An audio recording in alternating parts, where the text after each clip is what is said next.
আমরা তো সবাই স্বপ্ন দেখি, তাই না?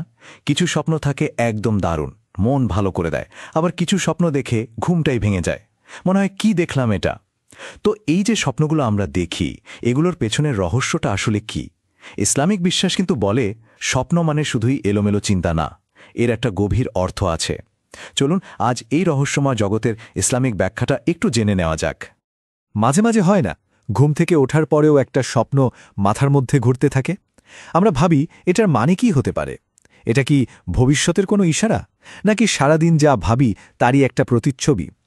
ইসলাম কিন্তু এই বিষয়ে আমাদের বেশ স্পষ্ট আর গভীর একটা দিক নির্দেশনা দেয়, যেটা আমাদের এই কনফিউশন বা বিভ্রান্তি থেকে বের করে আনতে পারে। ইসলামের স্বপ্নকে শুধু ব্রেনের একটা অ্যাক্টিভিটি হিসেবে দেখা হয় না, বরং এটাকে আধ্যাত্মিক জগতের একটা জানালা বলা যেতে পারে। মানে স্বপ্নটা কোত্থেকে আসছে, সেটার ধরন কেমন, তার ওপর ভিত্তি করে স্বপ্নকে কয়েকটা ভাগে ভাগ করা হয়েছে। আর এই ভাগগুলো বুঝতে পারলেই কিন্তু স্বপ্নের ভেতরের অর্থটাও পরিষ্কার হয়ে যায়। মানে সহজ কথায়, সব স্বপ্ন একরকম না, তাদের গুরুত্ব বা মিনিংও আলাদা। কোনটা আল্লাহর তরফ থেকে ভালো খবর নিয়ে আসছে, কোনটা শয়তানের ওয়াসওয়াসা, আর কোনটা আমাদের নিজেদেরই চিন্তাভাবনার ফল, এটা বোঝার জন্য ইসলামে একটা পরিষ্কার সিস্টেম আছে। আর এটাই হলো স্বপ্ন ব্যাখ্যার একদম মূল ভিত্তি। আচ্ছা, তাহলে চলুন এবার সেই মূল ক্লাসিফিকেশন বা শ্রেণীবিন্যাসটা দেখে নিই। ইসলামের স্বপ্নকে ঠিক কোন 3টা ভাগে ভাগ করা হয়েছে, আর প্রত্যেকটা ভাগের বৈশিষ্ট্যই বা কী, সেটাই এখন আমরা একটু বিস্তারিত জানব।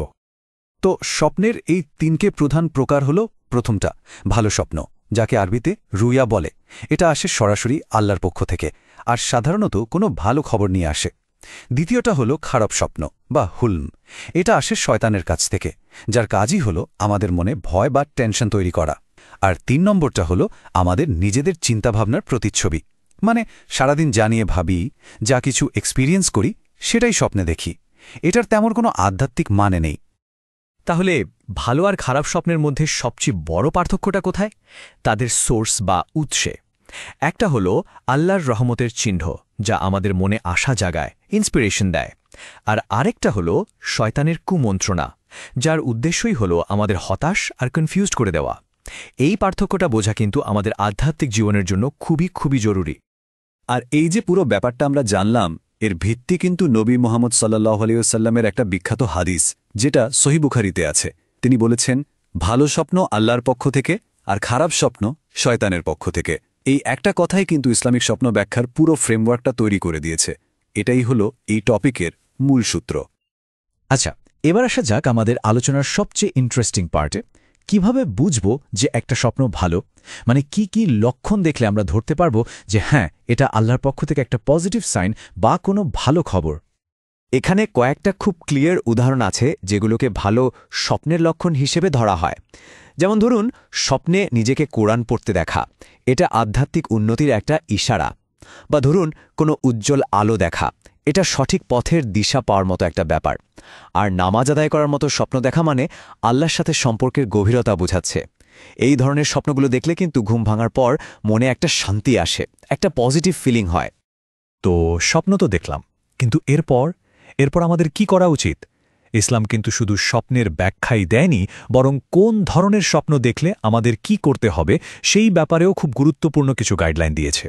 চলুন সেগুলো একটু জেনে নিই, তাহলে আমরা স্বপ্নের পর ঠিকঠাক রিয়্যাক্ট করতে পারব।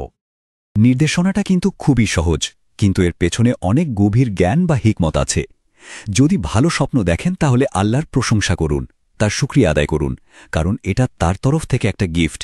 আর যদি খারাপ স্বপ্ন দেখেন তাহলে সেটা কাউকে বলবেন না, নিজের মধ্যেই রাখুন, আর শয়তানের ওয়াসওয়াসা থেকে আল্লাহর কাছে আশ্রয় চান, কারণ এটা কাউকে বললে এর নেগেটিভ প্রভাবটা ছড়িয়ে পড়তে পারে। তাহলে মূল পয়েন্টটা কি দাঁড়ালো? আমরা কি স্বপ্ন দেখলাম, সেটার পাশাপাশি সেই স্বপ্নের পর আমাদের রিয়াকশনটা কেমন, সেটাও কিন্তু আধ্যাত্মিকভাবে ঠিক ততটাই গুরুত্বপূর্ণ। আমাদের ঠিকঠাক প্রতিক্রিয়া একটা ভালো স্বপ্নের পজিটিভ প্রভাবকে বাড়িয়ে দিতে পারে, আবার একটা খারাপ স্বপ্নের নেগেটিভ প্রভাবকে কমিয়েও দিতে পারে। এই পুরো আলোচনার শেষে একটা গভীর প্রশ্ন কিন্তু থেকেই যায়। একটা ভালো স্বপ্ন, এটা কি শুধু একটা ভালো লাগার অনুভূতি, নাকি এর মাধ্যমে আল্লাহ আমাদের কোনো বিশেষ মেসেজ দিতে চান, হয়তো আমাদের ভবিষ্যতের জন্য তৈরি করতে চান? ব্যাপারটা কিন্তু আসলেই ভাবার মতো, আর এটা আমাদের নিজেদের দেখা ভালো স্বপ্নগুলোর দিকেও নতুন করে তাকাতে শেখায়।